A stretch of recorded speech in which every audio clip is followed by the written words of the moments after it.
saya jelaskan dari pelatihan yang saya dapatkan mengenai konsep keilmuan coding dan kecerdasan artifisial serta implementasinya. Nanti sebelum saya mulai, agar kegiatan ini bisa berjalan dengan lancar, mari kita terlebih dahulu berdoa menurut agama dan keyakinannya masing-masing. Berdoa, kami persilakan.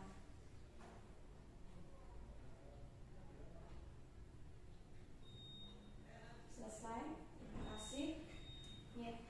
Yang saya jelaskan mungkin nanti tidak banyak teori, namun banyak prakteknya, karena yang terpenting itu adalah apa yang akan bisa kita implementasikan kepada anak-anak. Jadi teorinya cuma sedikit, prakteknya saja yang akan kita lakukan hari ini, yang akan kita laksanakan hari ini, dan bagaimana cara mengajarkan ke anak-anak untuk RPP-nya juga nanti seperti apa untuk coding ini.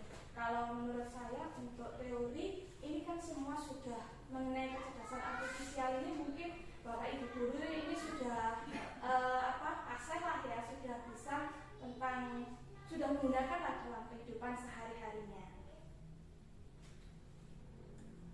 Nah, yang pertama di coding ya, ini untuk coding ini kan memang hal baru di pemerintahan kita ini, dan utama sekolah-sekolah yang sudah mendapatkan kinerja itu kan harus sudah bisa mempraktekkan.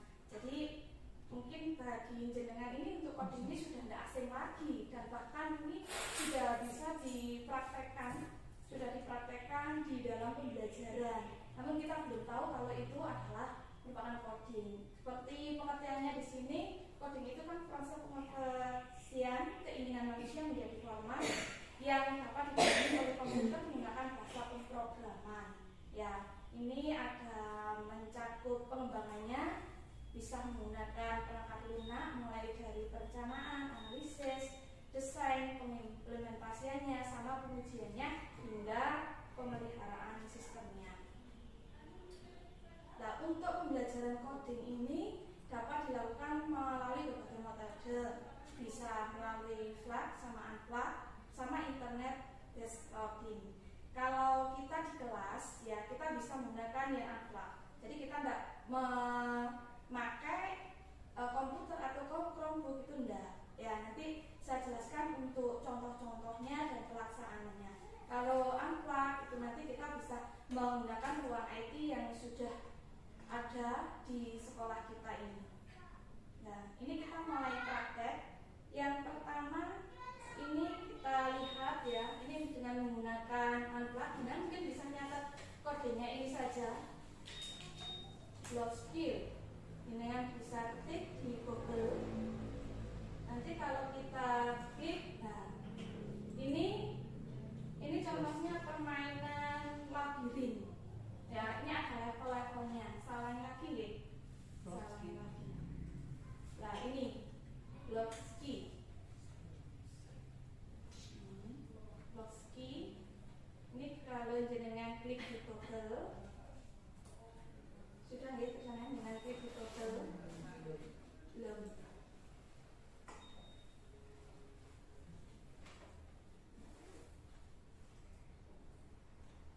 Nah, ini ya, itu nanti banyak macamnya. Banyak macamnya, jenengan bisa milih. Kebetulan ini saya klik tadi barusan saya milih labirin. Pilihannya banyak sekali ya, bisa dicoba-coba. Kalau semacam ini labirin ini caranya di sini tinggal memindah tanda ini. Tanda ini kita bentar ya. Nah, ini kan maju. Ini kita geser. Kira-kira ada dua. Baru kita jalankan. Nah, baru kita masuk ke level 2. Nah, level 2 ini arahnya kemana? Lurus, belok kanan, belok kiri, belok kanan. Nah, ini nanti levelnya sampai dengan level 10. Tujuannya apa? Tujuan kalau kita membelajarkan pada anak-anak ini tidak hanya asal main, tapi kita memberikan pelajaran pada anak-anak itu biar tahu, ngerti arahnya untuk menuju suatu tujuan. Itu hal apa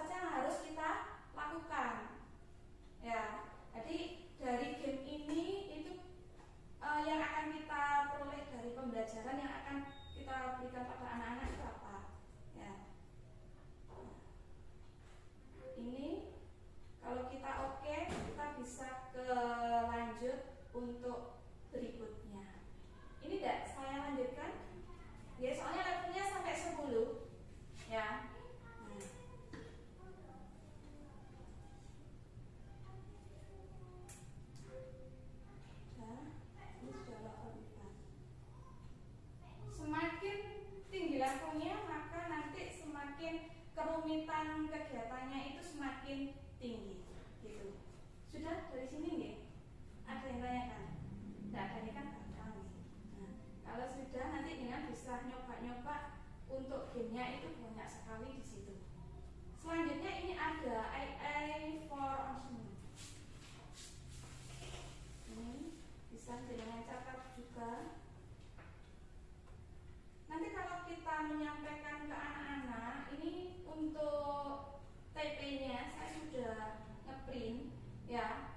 Ini nanti bisa, kalau yang sesuai aturan dari pemerintah kan kelas 5 sama kelas 6. Nanti akan kami bagi yang kelas 5 yang mana, kelas 6 yang mana gitu. Yang berikutnya ini.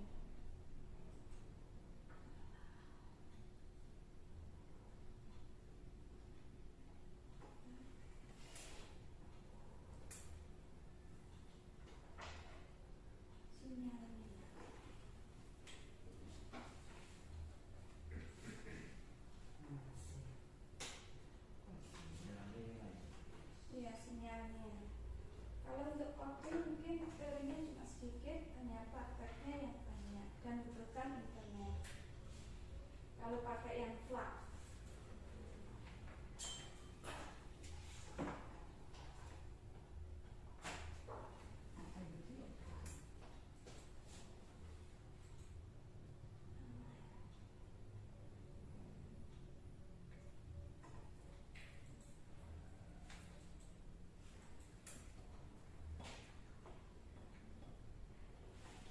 Sudah ada yang bisa. Untuk yang ini. Yang kedua, EM Forum ini sudah ada yang bisa buka. Nggak bisa. Ya masih kan mungkin internetnya kalau kita, tapi di sana bisa mungkin ya. Besar kan ya Pak Amir ya kalau di sana. Iya.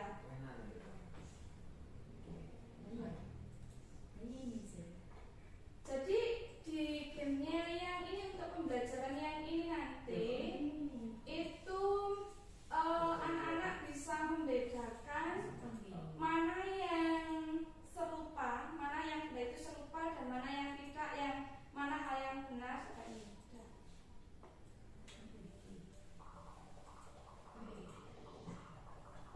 Sudah keluar itu. Iya.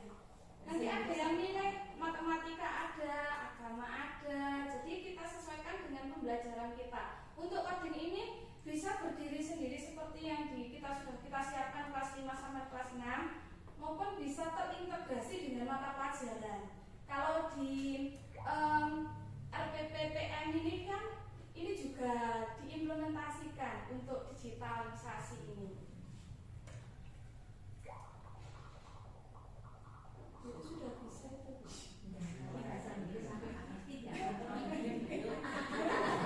Gue tahu ini kayak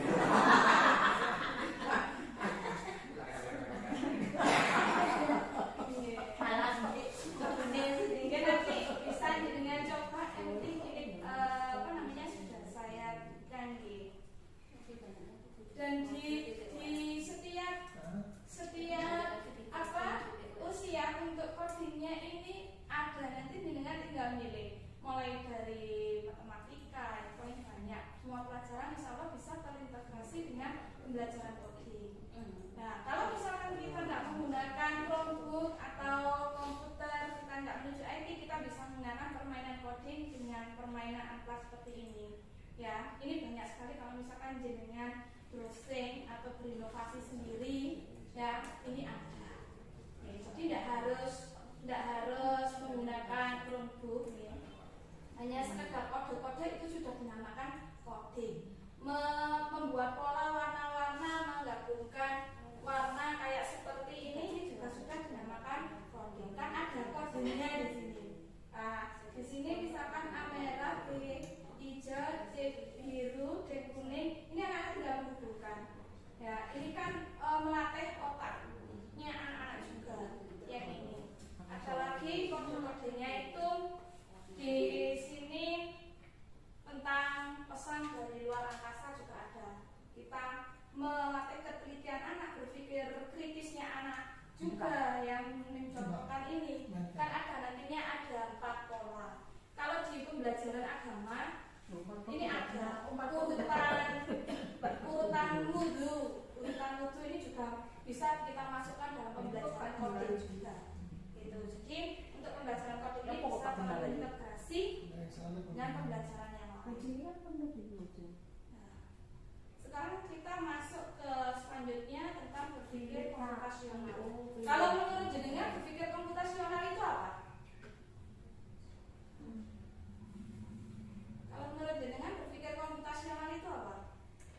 Berpikir yang mengarah ke itu alatnya itu ya Bu ya. Komputasional bukan mengarah ke komputernya enggak ya. Bukan ya, bukan masalah.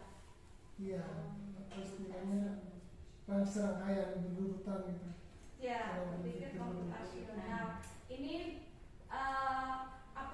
maksudnya di sini kita memecahkan permasalahan yang melibatkan pemikiran secara logis dan sistematis ya. Dan ini keterampilan ini bisa digunakan dalam bidang ilmu komputer, teknologi informasi, tetapi juga dapat diterapkan berbagai disiplin ilmu yang lainnya.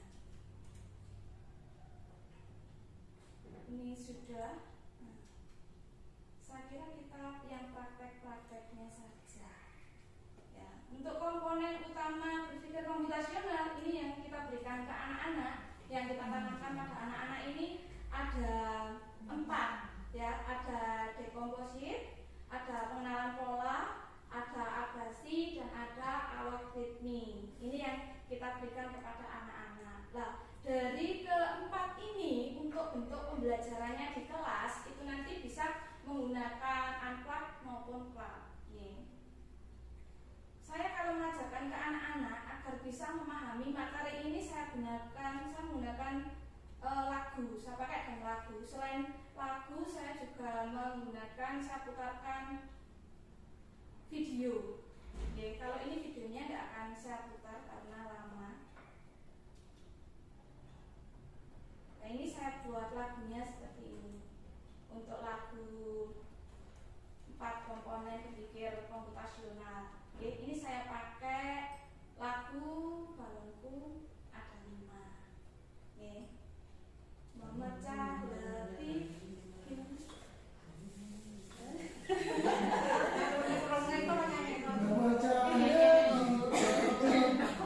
Mudah diselesaikan dekomposisi. Pola bisa kulihat kenal pola. Yang penting aku ambil agresi. Langkah-langkahku susun akan cepat selesai algoritmi. Itulah cara kita berpikir komputasional. Jadi kalau kita membelajarkan pembelajaran coding, apalagi ini kan kita inputkan bentuknya langsung ke dalam pembelajaran yang mendalam, yang mana kita menggunakan rumus 8 3 3 4 itu ya. Jadi ini di coding juga dimasukkan, kan RPP-nya pun juga harus mengikuti 8 3 3 4 itu. Ini Bapak Ibu ini lebih inovatif untuk pembelajarannya. Sekarang mengapa berpikir komputasional itu penting menurut panjenengan? Mengapa? Mengikuti perkembangan zaman. Baik. Ada lagi? Mengapa penting? Mengapa berpikir komputasional itu penting? Problematika semakin kompleks. Ya, betul sekali. Ada lagi? Nah, baik. Di sini yang pertama paling tidak memecahkan masalah. Ya, contohnya kalau kita ingin membuat LKPD, kita kan ada begini, ada AI, ada ChatGPT.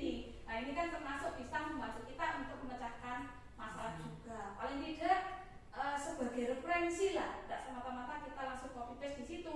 Tapi kan kalau kita ngambil di AI atau Gemini itu kita sesuaikan dengan keadaan kita sesuaikan dengan keadaan siswa kita. Ya, jadi kita bisa memodifikasi, merubahnya ya sesuai dengan keadaan.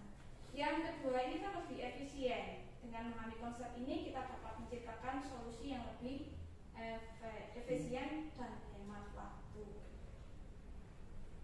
Nah, berikutnya pemecah masalah, ini saya cepatkan saja.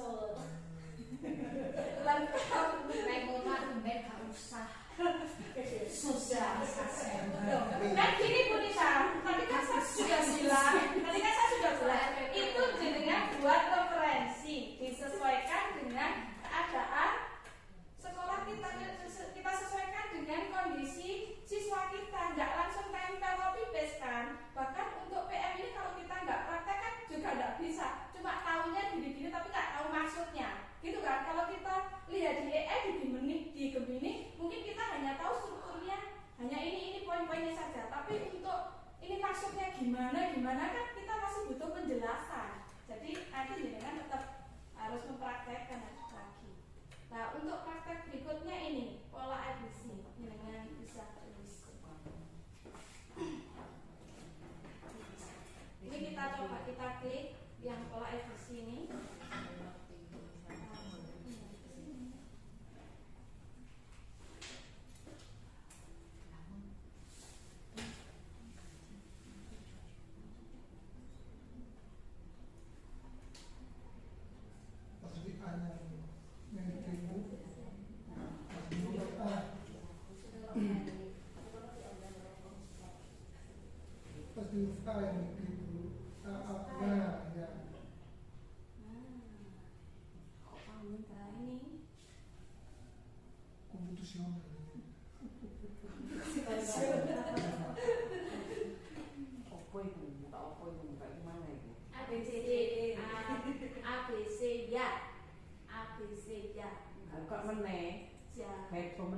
Beda lagi buahnya ini.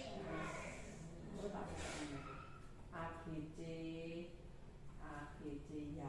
ABC semua pakai motor nulis lagi ngadu. Semacam terus Ya Allah, lagi anak cilik itu ini kita yo amang lah. Lah lek kok HP ya kalau kayak pembelajaran ini. Iya, ya apa itu? Kalau seperti ini kan apa namanya untuk kelas 1 sampai kelas 6 kan ini lebih mudah. Ini kan pola habis bintang, lingkaran, bintang, lingkaran selanjutnya selanjutnya baik. Habis lingkaran selanjutnya Ini apa ini? Pokoknya nulisnya sudah ya, saya lanjutkan yang lain saja. Ini buahnya sekali nih. nompak tajengan. Masuk anak aku putu nih tok sini. Terus berikutnya ada ini.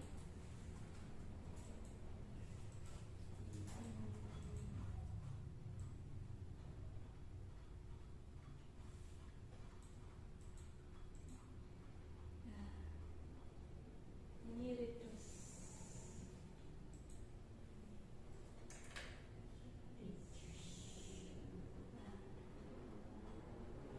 Coba jawabannya ini. Kalau ini kelas tinggi untuk membaca bahasa Inggris. Apa kira-kira jawabannya? Apa panin?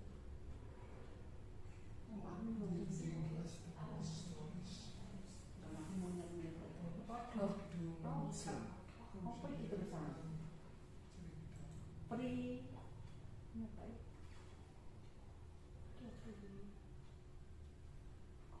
Apa jawabannya? Jadi preman, jadi student.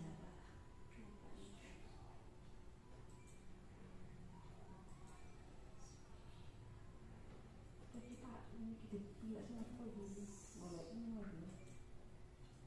Boleh lagi. Lain muncul. Ini yang game plus. Selanjutnya saya selanjutnya aja nih. Nah yang ini algoritmi. Oh, mau bisa pilih bahasa itu. Mau pilih bahasa.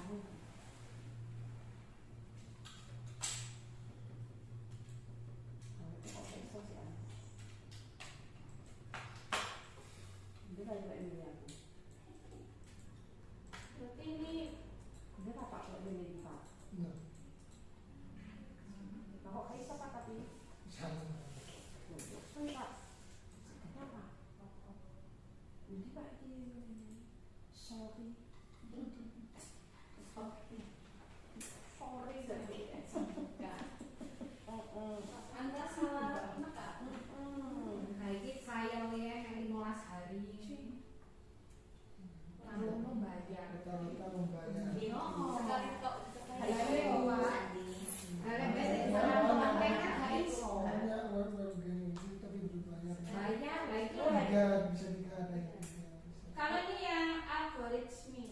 Nah itu gak iso cooking. Bisa. Iya Bisa. Kalau ini apa namanya, membuat kayak buat programnya gitu.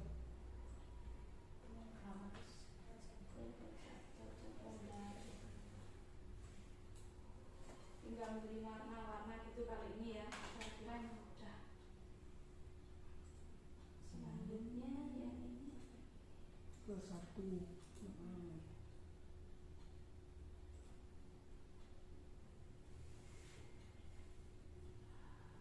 Apa namanya? Ini sama. Di lembar. sama dengan tadi yang ini. Banyak Untuk yang bahan melihat satu. tinggal pilih ribuan pemain. Tapi disesuaikan nanti klik coba ya. Nyoba iki ya. Nah ini yang pertama yang mana? Kita coba. Ulasannya. Snowball ya. Di- 60%. Oh.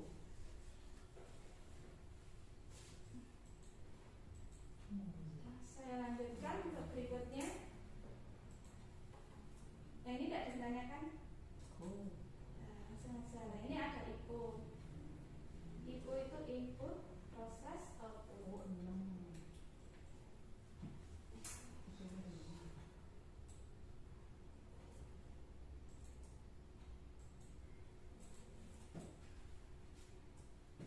Mungkin saya bahasa Inggris kalau karena kita itu Ini juga ya. Ini caranya ini hewan ini ya, yang ini mau bisa makan ini ya, dapatkan Anda membuat satu pindah ke barat untuk mendapatkan babi. Ini babinya. Jadi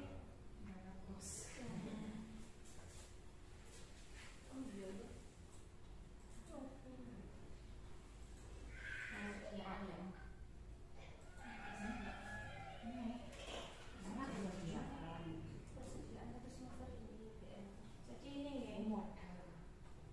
Sebentar saja. Kerjanya rokok juga. Apa namanya?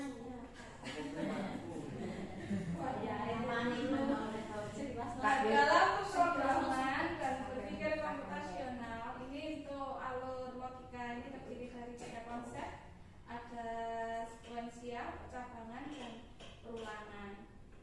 Nah, ini juga saya link.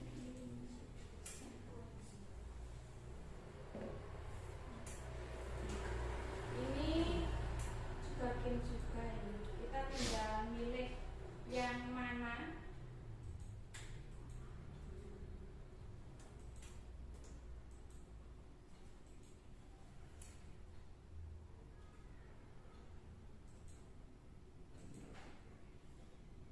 Tinggal buat jembatan gitu. Ini mudah. Orang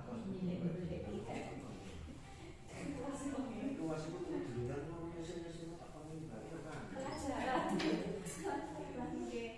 Jadi apa namanya, semakin tinggi kalau bisa masuk itu levelnya semakin tinggi, maka kesulitannya juga akan semakin tinggi pula.